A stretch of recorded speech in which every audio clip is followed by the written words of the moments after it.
પોતાને પરમાત્માનું જ્ઞાન નથી તે જે બીજા લોકોનો ગુરુ થાય છે તેવા ગુરુઓ તો 125 વખત કૂતરામાં જન્મે છે. આ મહાભારત મુસળ પર્વ પાના નંબર 831માં છે.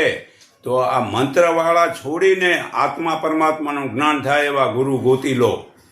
વિશ્વમાં તેમજ પોતાના હૃદયમાં રહેલા આત્માનું ધ્યાન કરવું સૌથી ઉત્તમ છે, કેમ કે એ જ પરમાત્માનું નામ સ્વરૂપ સૂક્ષ્મ ચેતન તત્વ છે.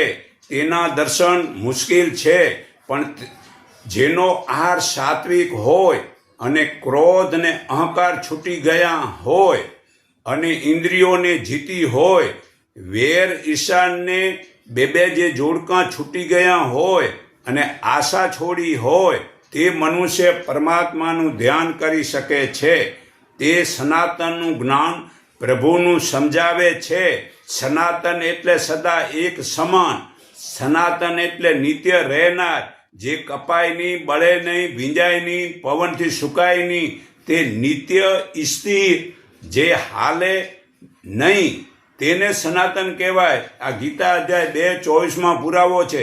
કંઈ મૂર્તિઓ કદી સનાતન થતી હોય તે હાવ મતલબ કે જે છે ને આખા આપણા પટેલ જ્ઞાતિને મતલબ કે જે સનાતન કરીને મૂર્તિ પૂજાવીને મતલબ મતભેદ કરી ઉભો દીધો છે આ ધર્મના ઠેકેદારે. તો તે સનાતનનું ચિંતન જે કરે છે તેનો આત્મા પ્રગણ એટલે પરમાત્મા બને છે. તે ઓમકારના શબ્દો બોલતો નથી, તે 52ની બહાર ગયો કહેવાય છે. આ પાના નંબર 187 તેજો બિંદુ ઉપનિષદમાં પુરાવો છે. તે 3 અવસ્થાઓથી જુદો આત્મા ચેતન છે. વળી એ આત્મા રૂપે જાણવા યોગ્ય આદિ રહિત છે.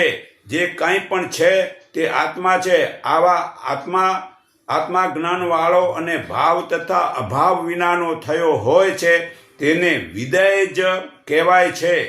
હે કાર્તિક સ્વામી, તું આત્માના દર્શન કર, પોતાના આત્માને જ જ્ઞાન આપ. પોતાના આત્માને જ પોતે ભોગવે છે અને તે સ્વસ્થ રહે છે. એમ પોતાના આત્મામાં જ તું તૃપ્ત થા.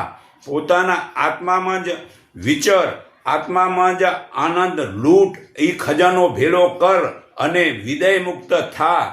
સચ્ચિદાનંદથી પણ રહિત જે એ જ સનાતન આત્મા છે, જેનું નામ રૂપ વગેરે નથી. હે અર્જુન, એમ આ લોકમાં પરવેતેલા સંસાર ચક્રને જે